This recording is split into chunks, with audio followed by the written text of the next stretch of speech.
ሰላም ቤተሰብ ንለማዓንቲ ትክክለኛ ጻዕና ቪድዮ ኣብ ዩቲዩብ ዘርኢ ሕጽር ዝበለት ቪድዮ ሒዘልኩም መጽ ያለኹ ከም ትፈትዎ እርግጠኛ ቀጥታ ናብቲ ቪድዮ ከሕልፈኩም።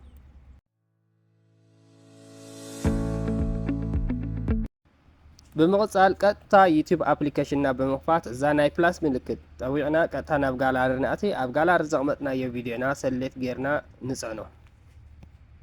ብምቕጻል ናይ መጀመርያ ስራሕና ዝኸውን እንታይ እዩ? ነዚ ቪድዮና ዝኸውን ትክክለኛ ርእሲ ምሃብ ማለት እዩ። ታይትል በዚ መልክዕ እዚ ታይትልና ንመልእ ማለት እዩ።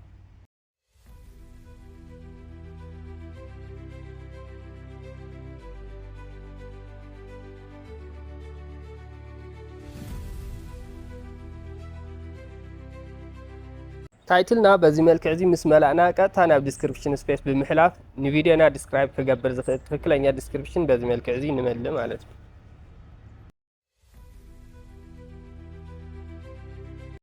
ብምቕጻል ቀጥታ ቪዚቢሊቲ ብምእታው ኣብ ትሕቲ ቪዚቢሊቲ ካብ ዘሎ መማረፅታት ፕራይቬት ኢልና ኢና ንሓልፍ። እዛ ፕራይቬት ለጊዜኡ እያ እምበር ዳሕራይ ፓብሊክ ክንገብራ ኢና ቤተሰብ። ማለት ፓብሊክ ካብ ንገብራ ድማ ክነግረኩም እየ። ቀፂልና ሴሌክት ኦዲየንስ ኣብ ዝብል ኣቲና እንሰርሖ መደብ ንህፃናት እንተዘይኮይኑ ኢትስ ናት ፎር ኪድስ ዝብል ንመርፅ ኣለና ማለት እዩ። ብምቕጻል ኣብዚ ሎኬሽን ዝብል ምንም ዓይነት ሃገር ክንመርፅ የብልናን ቤተሰብ። ኣብዚ ለምሳሌ ኣብ ኢትዮጵያ ኢልና እንተመሪፅና ኣብ ኢትዮጵያ ዘለዎ ኦዲየንስና ብቻ እዮም ክከታተሉና ዝኽእሉ ወይ ከዓ ክሪእዎ ዝኽእሉ እዚ ቪድዮ ማለት እዩ። እዚ ከዓ ስለዘይጠቕመና ክንመርፆ የብልናን። ቀፂልና ንሪኦ ብጣዕሚ ወሳኒ ነጥቢ ኣልተር ኮንተንት እዩ። ኣብ ዝኾነ ፓርቲ ናይ ቪድዮና ኤአይ ተጠቒምና ጀነሬት ዝገበርናዮ ምስሊ ይኹን ቪድዮ እንተልዩ የስ ዝብል ንመርፅ እንተዘይኮይኑ ኖ ንብሎ ማለት እዩ። እዚኣ ወሳኒ ነገር ስለዝኾነት ናይ ግድን ጥንቃቄ የድልያ እዩ።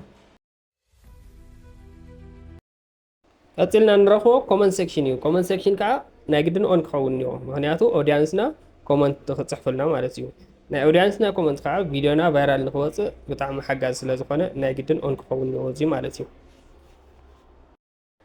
ድሕሪ እዚ ወዲና ኣለና ማለት እዩ። ኣፕሎድ ዝብል ንነካ ኣለና ማለት እዩ። ኣፕሎድ ዝብል ክሊክ ጌርና ቀጥታ ቪድዮና ኣፕሎድ ንገብሮ ኣለና ማለት እዩ።